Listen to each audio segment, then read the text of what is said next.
শেখ হাসিনার ভয় নয়। অবশেষে দেখা পাওয়া গেল বাকপটু আওয়ামী লীগ নেতা শামীম ওসমানের। ভারতের দিল্লির নিজামুদ্দিন আউলিয়ার মাজারে গতকাল শুক্রবার 6 সেপ্টেম্বর শামীম ওসমানকে দেখা গেছে। ভারতের একটি বিশ্ববিদ্যালয়ে পড়তে যাওয়া বাংলাদেশি এক শিক্ষার্থী সামাজিক যোগাযোগ মাধ্যমে শামীম ওসমানের একটি ছবি শেয়ার দিয়ে এই তথ্য জানিয়েছেন। শুক্রবার রাত 9টা 5 মিনিটে নিজামুদ্দিন আউলিয়ার মাজারে শামীম ওসমানের ছবি তুলেন এই শিক্ষার্থী।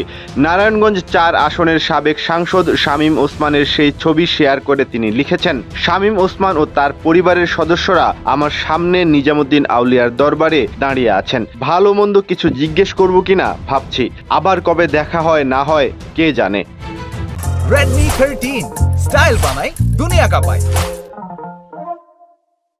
বিশ্বস্ত সূত্রে জানা গেছে সেই শিক্ষার্থী শুক্রবার রাতে দিল্লির নিজামুদ্দিন আউলিয়ার মাজার জিয়ারতের জন্য যান। সেখানে তিনি দেখতে পান বাংলাদেশের আলোচিত আওয়ামী লীগ নেতা ও সাবেক সংসদ সদস্য শামীম ওসমানকে। এ সময় শামীম ওসমানের সঙ্গে তার পরিবারের সদস্যরাও ছিলেন বলে জানা গেছে। এ সময় প্রমাণস্বরূপ সেই শিক্ষার্থী শামীম ওসমানের ছবিও তুলে রেখেছেন বলে জানা গেছে সেই শিক্ষার্থী মারফত।